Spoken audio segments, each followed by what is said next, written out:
হাওয়া আলাইহিস সালাম কাঁদে, আদম কাঁদে। আম্মা জান হাওয়া আলাইহিস সালামের কান্নার বর্ণনা আল্লাহ তুলে ধরলেন। হাওয়া কান্নার বর্ণনা আল্লাহ তুলে ধরলেন। হযরত আলী পিতা আদম আলাইহিস সালামের কান্না আল্লাহ তাআলা তুলে ধরলেন। আল্লাহ পাক বললেন, আমার পক্ষ থেকে তোমাদের কাছে হেদায়েত যাবে। সুবহানাল্লাহ। আমার পক্ষ থেকে কি যাবে? আমার পক্ষ থেকে তোমাদের কাছে হেদায়েত যাবে।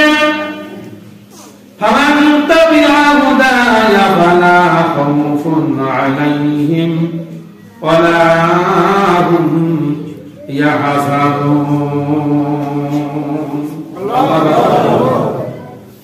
হাওয়া বলবে, ফামান তাবিআ হুদায়া ফালা খাউফুন আলাইহিম, আমার পক্ষ থেকে তোমাদের কাছে হিদায়াত যাবে, অর্থাৎ কোরআন যাবে। এই কোরআনকে যদি তোমরা মানো, ফালা খাউফুন আলাইহিম, তাহলে তোমাদের কোনো ভয় নাই, চিন্তা নাই। ফালা খাউফুন আলাইহিম ওয়ালা হুম ইয়াহজানুন, তাহলে আল্লাহ রাব্বুল আলামিন এই হিদায়াতের কারণে, এই কোরআন নামক দৌলতটা মানার কারণে, আমি আল্লাহ রাব্বুল আলামিন যে আদেশ নিষেধ তোমাদেরকে দিয়েছি তাকে মানার কারণে, আমার পক্ষ থেকে যে কোরআন যাবে তা মানার কারণে আমি আল্লাহ তোমার তওবাকে কবুল করে নিব।